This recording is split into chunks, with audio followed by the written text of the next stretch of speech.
Hello, everyone. Dr. Joseph Capps coming back to you again with another edition of our podcast and our YouTube channel, Dancing with the Darkness.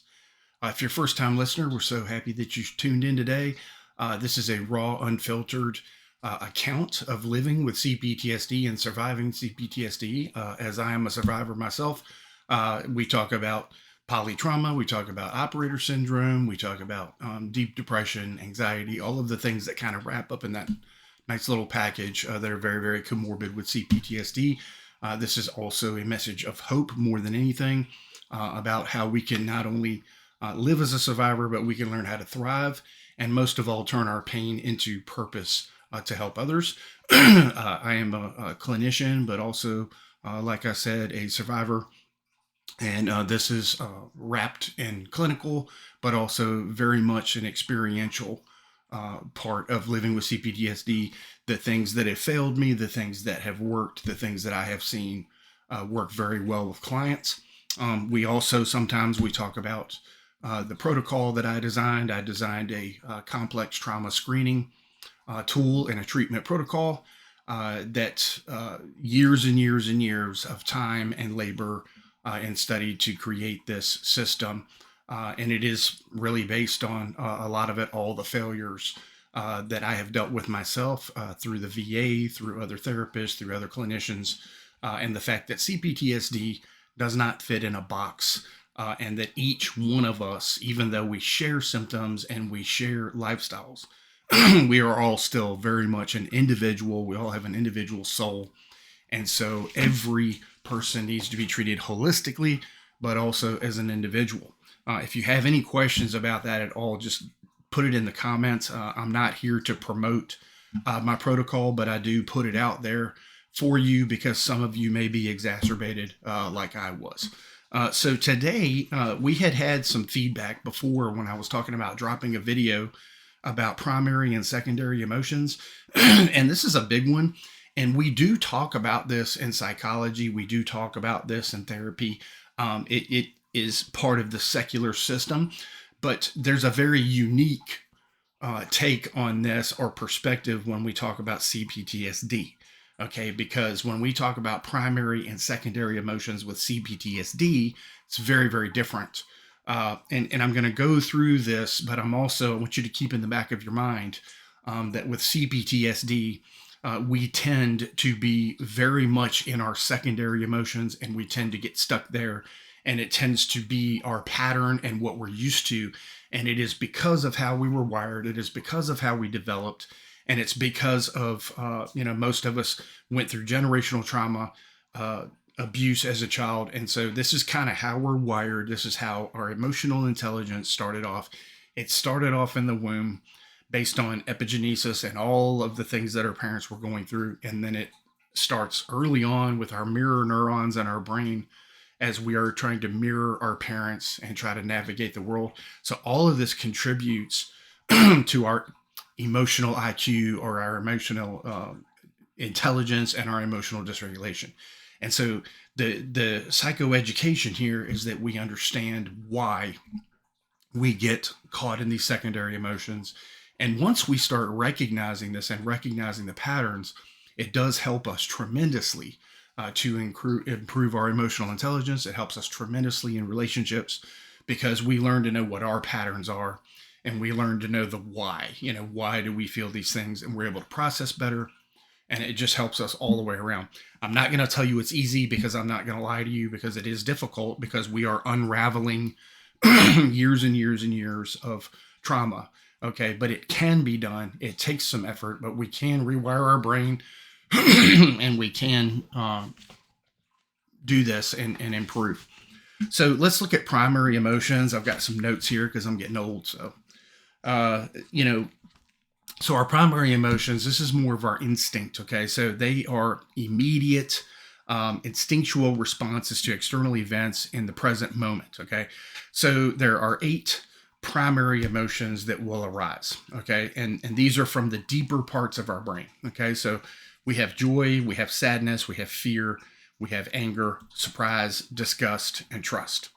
We also want to add in anticipation. Okay, these are universally recognized across cultures and they represent direct reactions to initiating event or perceived threat. Okay, so this is more of our primal thought processes. This is, if you are in the trauma response, like most of us are from having CPTSD, this is when you're going to see these primary emotions come out immediately, very instinctual.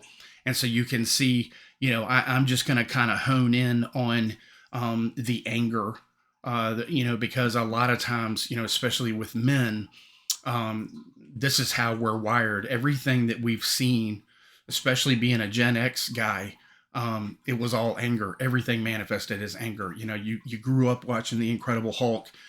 You're not going to like me when I'm angry. And then Dr. Banner turns into the Hulk and he freaking smashes everything, right? And then after he smashed everything and taking care of the bad guys, he calms down and he turns back into the mild-mannered Dr. Banner anymore. Well, this doesn't work. Obviously, in society, we can't do these things. Okay, this is seen as abuse in your home if you do these things. It doesn't really solve any problems. I know as a parent that I used to tell my son in particular that violence doesn't solve our problems, but it's a good start, and that really wasn't a healthy thing to joke about. But that's kind of how I as a kid had to solve my problems, because there was no help, there was no assistance. It felt like survival all the time. And so you either got bullied and you were a victim, or you became the equalizer, right? So, if it's a bigger guy or it's more than one, then you get a baseball bat or whatever.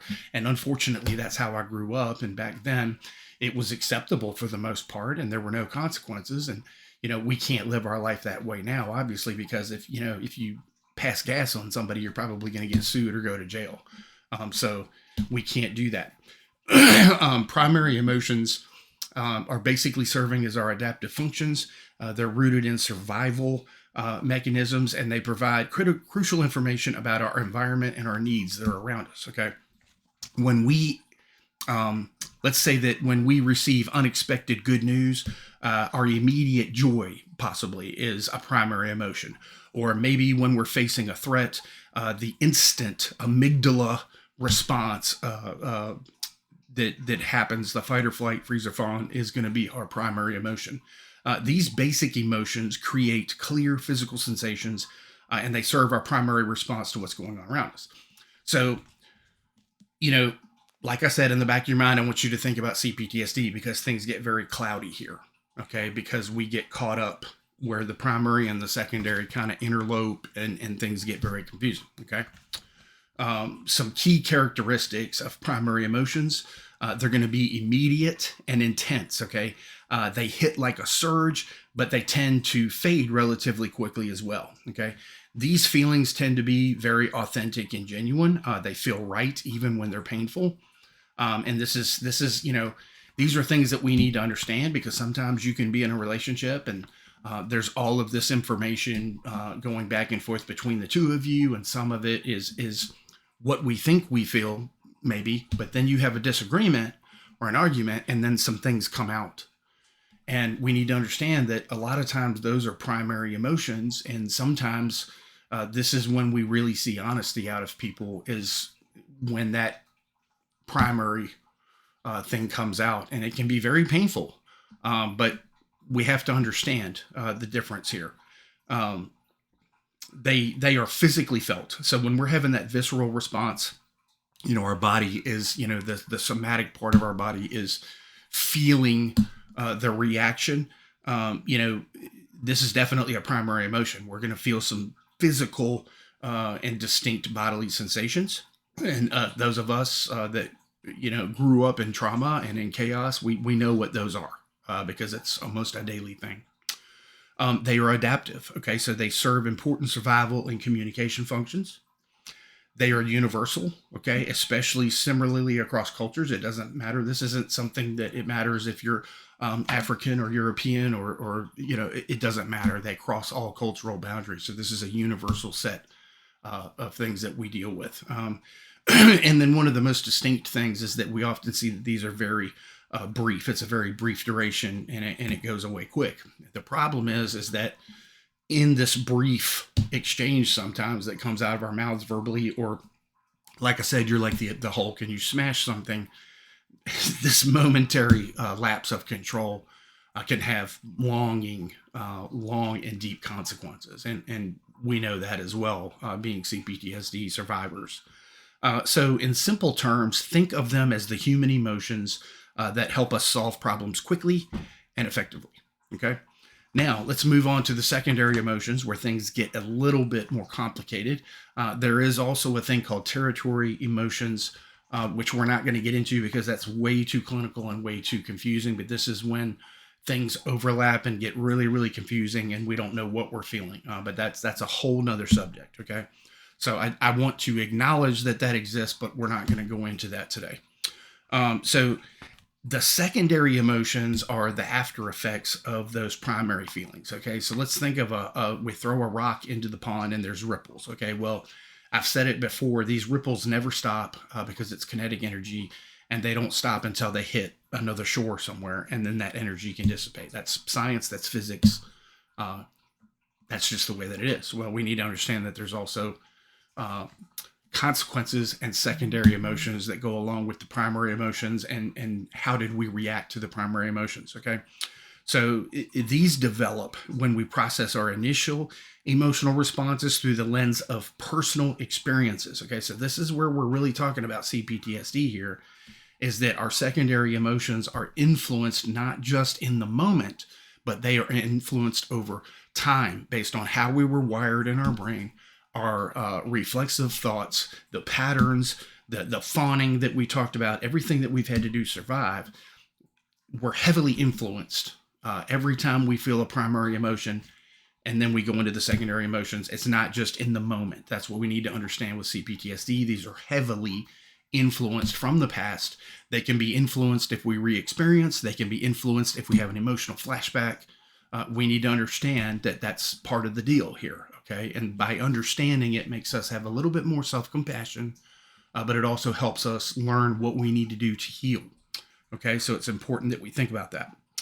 And we talk a lot about these specific ones, and you'll see what I mean here. Okay, they can also be influenced on cultural influence, social conditioning.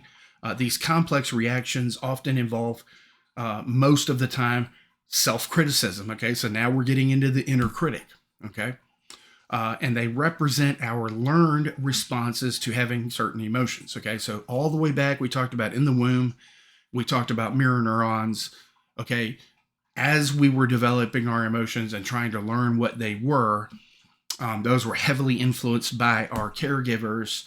And if they were unhealthy and they didn't influence us in a healthy way, we need to understand that even as an adult, we still react these ways because it's what we know, it's what we were taught, and it's how we were conditioned. Okay, so this is where, you can easily watch this video right now and start self-criticizing. We can start having secondary emotions this very moment and criticizing ourselves because this is hitting home, and you're like, oh, I do that all the time and there's something wrong with me. No, we are a product of design. We are a product of conditioning. Okay, I don't make excuses for me or anyone else because we have to take ownership of our actions, and there are consequences. But at the same time, blame, shame, guilt, and all of these secondary things that we're going to go into, we shouldn't be carrying those because they're not solvable. They're not fixable. Okay, we can't process it. We can't wrap our heads around it. And so we need to have a little bit of grace and self-compassion for ourselves. Okay, you can acknowledge that you've done something wrong, and you can repent and ask for forgiveness. Okay, but we can't carry that the rest of our lives because it's going to become unbearable. And I'm telling you, the older you get, you're going to get to my age or older, and you're going to realize that we don't even have the capacity to carry all of this anymore. Okay, and then what happens is we have emotional flooding and other things that we can talk about. If you're curious about that, drop a comment under the description in the video. Okay, and that's absolutely something we can talk about. Okay, so these are learned responses to certain behaviors. So some very common secondary emotions, especially with CPTSD, that we want to talk about, and we talk about a lot, are guilt, shame, resentment, and chronic anger. Not just the primary emotion of angry that's reactive, but we're in a constant state of anger. Okay. For example, after feeling primary anger, at being criticized by somebody, we might then feel guilt, which is secondary. Okay. And it's because we've had an angry reaction, right? So we may feel a secondary emotion of guilt that, oh man, I feel bad that I got angry. Okay. Or after experiencing joy at a personal success, we might feel anxiety. Okay. Because now, as a CPTSD survivor, we feel like the bar has been raised and we need to maintain that success, or we actually need to raise the bar again. Okay. So let's look at some characteristics of secondary emotions. And you can see we call it complex post-traumatic stress disorder. So secondary emotions that happen with CPTSD are more complex. Okay. They're not as easy to figure out and understand. They involve not only cognitive processing, which is the prefrontal cortex, okay, but they also involve interpretation. And interpretation is basically what our right brain, what image does it produce in relation to the processing? Okay, so it's very complex. This is very, very deep. These are also learned responses most of the time. We learned these in our environment growing up and developing, okay? And it's through experience and social conditioning. And when I talk about social conditioning, I'm talking about the fact that you're bullied at home, and then you go out and you're bullied by other kids, or you're bullied by society, and you have to fawn and navigate like we talked about in the last video. This is social conditioning, okay? It's a protective function. Often they serve to cover up more vulnerable feelings, okay? Because we don't want to be vulnerable, right? It's very difficult for CPTSD survivors. They are longer lasting, so they stick around. There's a residue here, okay? They will tend to persist, and they can even become chronic patterns for us, okay? They are variable across individuals. Remember what I talked about with the protocol and why I created it. It's because we do not fit in a box. It's already impossible to put CPTSD in a box by itself. That's why it is not in the DSM. They just can't do it. It's recognized by the World Health Organization, and it has overlapping symptoms and all kinds of things that we can recognize. But at the same time, we need to understand that this is not something that's easily put into a box and contained and easily diagnosed and treated. Okay. So it is, very, very complex, just like we said. Okay. That's why they call it complex. The other thing that happens is that it can mask primary emotions. Okay. So sometimes the secondary emotions are so powerful that we ourselves may not even understand what our primary emotion is. Okay. It can literally prevent access to that in our brain, and prevent the access to our authentic emotional experiences. Okay. So, there's some quick little things that you can do, that I'm going to throw in here. Okay. These are little things that anybody can do. If we're in that last category where we're having a hard time understanding, am I having a primary or a secondary emotion? One of the things is what we call the timing test. Okay. And basically, you ask yourself, is this a direct reaction to what just happened, or a secondary reaction to how I felt? Okay. The next one is what we call the body check. Okay. Because we talked about the primary emotions causing a visceral felt physical sensation, right? So the body check. Okay. Where do I feel this emotion in my body? Okay. Does it feel immediate, like I'm ready to fight or flight?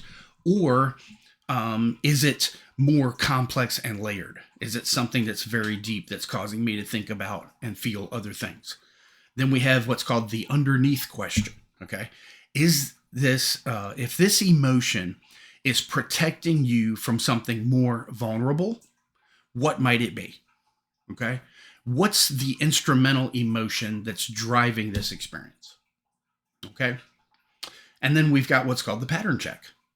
Have you felt the exact way before in similar situations? Does it feel familiar, or does it feel fresh? And that's how we can help ourselves distinguish between primary and secondary emotions. Okay. And it doesn't take a whole lot of effort for us to do this. And it can become habitual, and it can become a positive pattern that we do in our lives if we put some effort into it. So I'm going to give you some examples. Okay. So let's just say angry. Okay. So when we're angry, what do we present? Okay.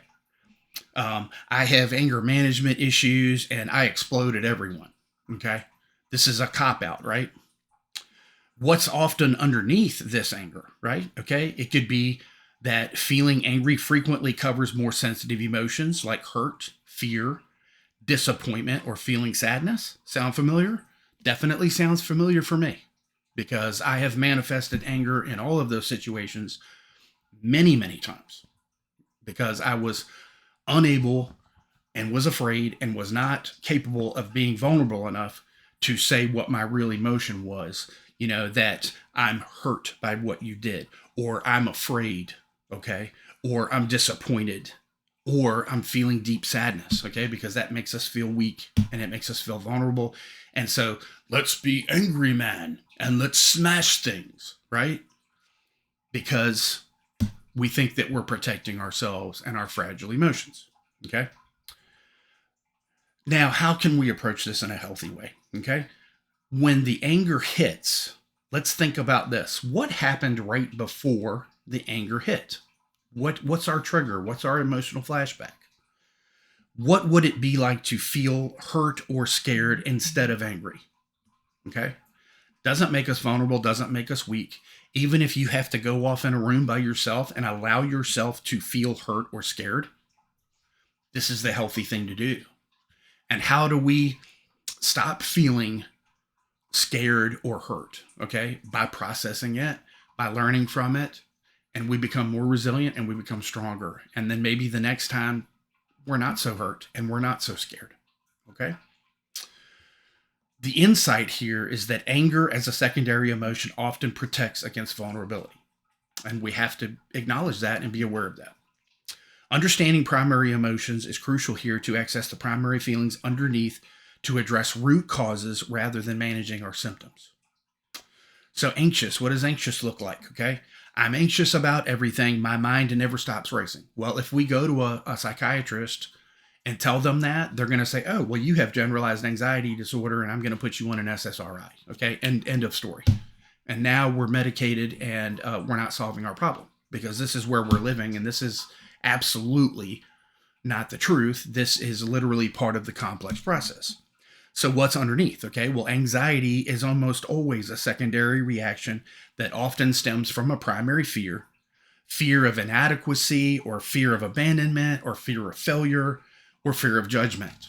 Okay, and if you have CPTSD, you know exactly what I'm talking about because we live that life because of how we were brought up and the overcritical parents and the never being good enough and then we become our own critic and it just goes on and on and on.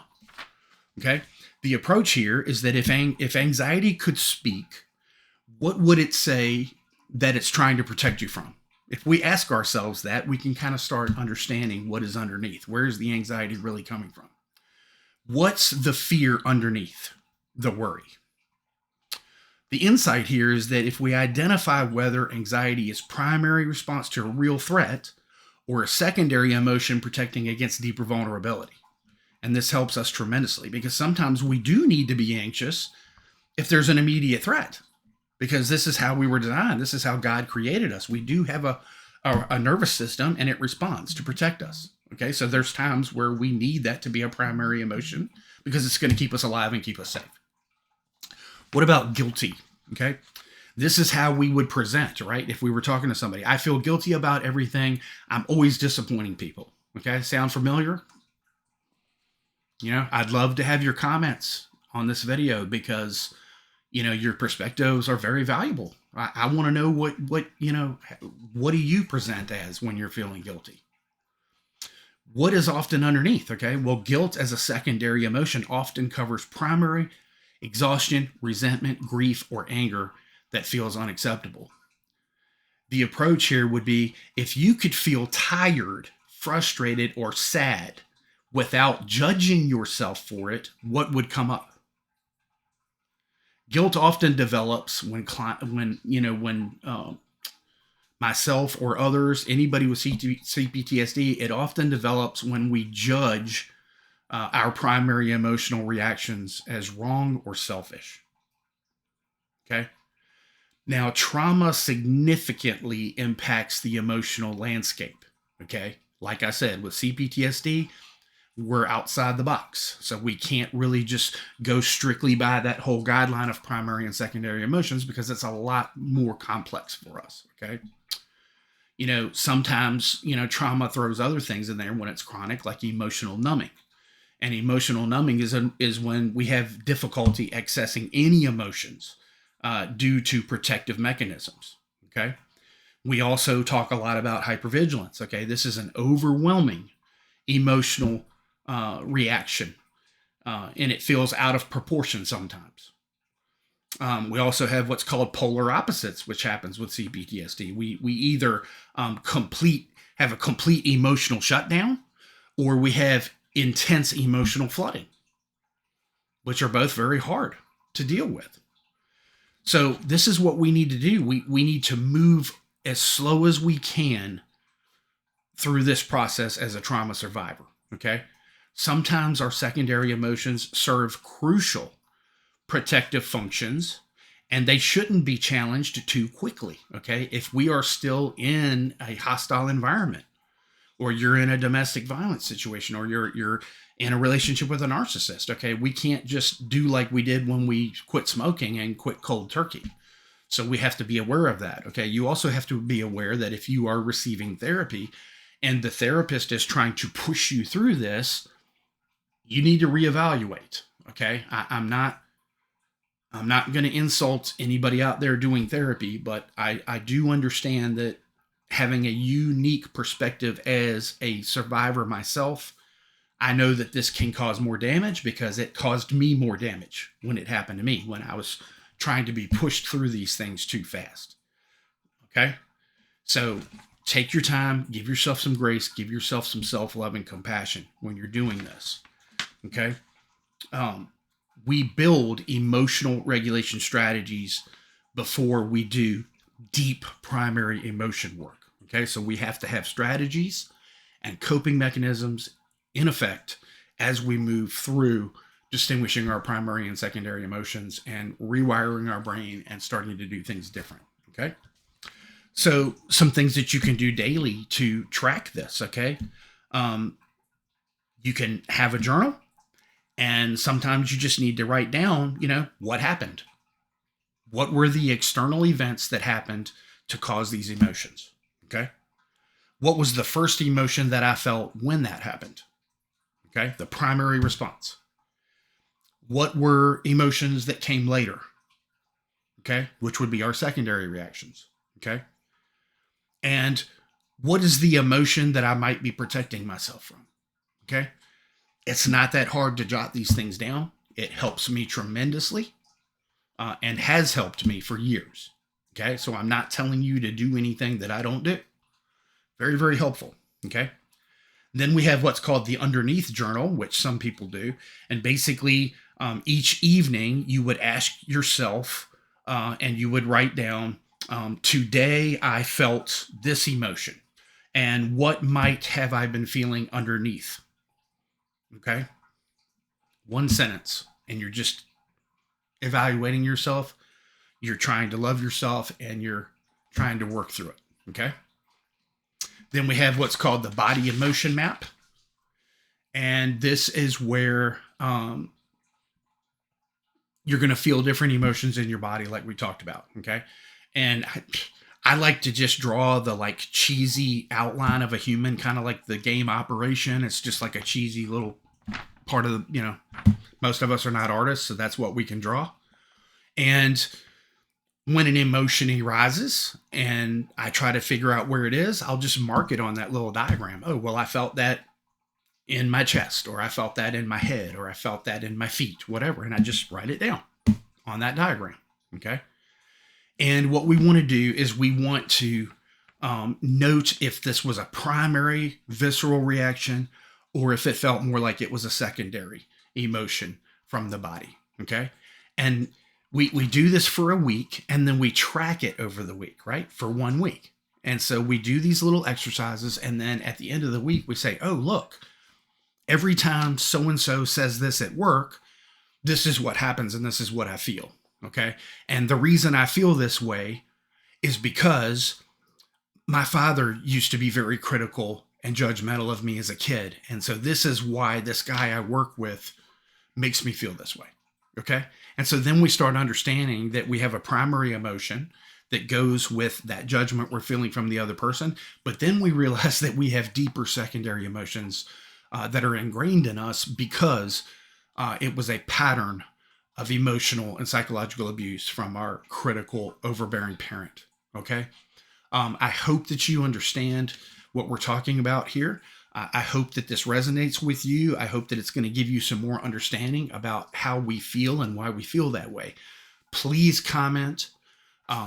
If this video spoke to you and you feel up to it, please share it with somebody that you think it'll help.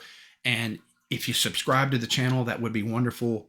It helps with the algorithm and it helps us get this out to more people, which is the primary focus here. I just want to get this information out to as many people as I possibly can that are out there suffering. And we can only do that with your help and with your support. So return listeners, those that are commenting and engaging, thank you so much. It is unbelievably valuable, not only to me, but to the channel. And I am really, really grateful. Until we come back again, God bless. And we look forward to your comments and your input this time. Take care.